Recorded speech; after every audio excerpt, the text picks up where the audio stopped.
Painted, painless learning. फिर से हमें क्या कहा गया है? If the diagonal of the cyclic coordinator, हमें एक साइक्लिक कोऑर्डिनेटर दिया गया है और उनका क्या है? डायग्राम है. Coordinators are diameter of the circle through the vertices of the coordinators. Prove that it is rectangle.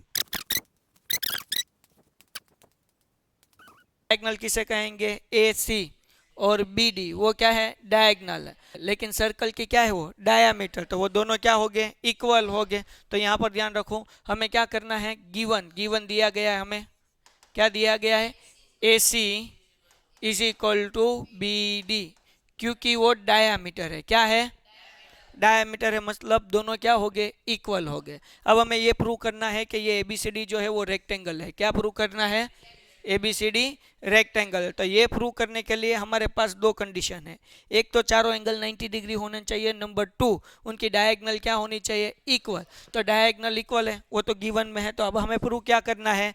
ABCD वो क्या है? 90 डिग्री. अगर ये हमने प्रूव कर दिया, सम हो गया खत्म. तो पहले हम डायमीटर ले लेते हैं. फॉर एग्जांपल AC, क्या हमने डायमीटर लिया? AC. मैं यहाँ पर लिख लेता हूँ AC is diameter of circle. Therefore ये अगर AC ये डायमीटर है, तो ये जो होगा सेमी सर्कल का एंगल वो कितना होगा? 90 डिग्री. तो मैं यहाँ पर लिखूंगा therefore angle B is equal to 90 degree. क्यों? हम क्या लिखेंगे? Angle of semi circle. Angle of semi circle. चलो डन. किसी को कोई डाउट? अब हम क्या ले लेते हैं? फॉर एग्जांपल ये हमने ले लिया AC. अब हम क्या लेंगे? BD. ठीक है, तो हम यहाँ पर लिखेंगे BD is diameter of circle. चलो डन. सबका डन यहाँ पर. अब हमें क्या करना है? BD ये अगर डायमीटर है, तो ये एंगल A जो होगा वो क्या होगा? सेमी सर्कल का एंगल होगा. तो हम क्या लिखेंगे? Angle A is equal to 90 degree. क्यों? Angle of semi circle. Angle of semi circle. चलो किसी को कोई डाउट? अब ये जो है ना, पैरेललोग्राम का एक रूल्स ये भी है कि ऑपोजिट एंगल का टोटल कितना होगा? 180. ऑपोजिट एंगल का टोटल कितना होगा?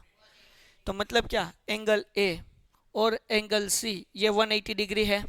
अगर एंगल A 90 डिग्री है तो एंगल C क्या होगा? समझे क्या नहीं? अगर एंगल B 90 डिग्री है तो एंगल D भी क्या होगा? क्योंकि ऑपोजिट एंगल का टोटल कितना होता है?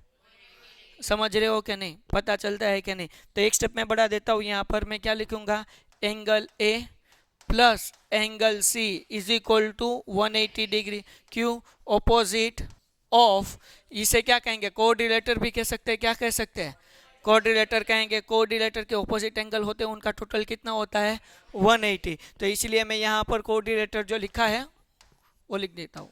चलो डन. ये है ठीक. उनका टोटल कितना होता है? 180 डिग्री. एंगल ए हमारे पास कितना है? 90 plus angle C is equal to 180. ये 90 प्लस से इस तरफ जाएगा तो minus. Therefore angle C is equal to 180 minus 90 is equal to 90 degree. Angle C 90 है, तो अब हमारे पास देखो angle B 90, angle A 90, angle C 90. So angle D भी क्या होगा? 90 होगा. समझे कि नहीं समझे? क्यों? अगर आपको प्रूव करना है तो आप ये भी प्रूव कर सकते हो कि angle B plus angle D is equal to 180. Angle B हमारे पास 90 है, तो एंगल D क्या होगा? 90 होगा. समझे क्या नहीं?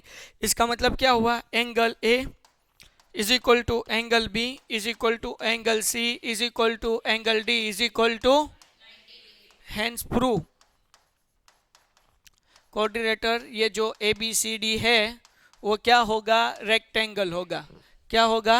रेक्टेंगल. चलो तो मैं यहाँ पर लिखूंगा रेक्टेंगल. चलो क्लियर है? किसी को कोई डाउट? पक्का 100%? Painted, painless learning.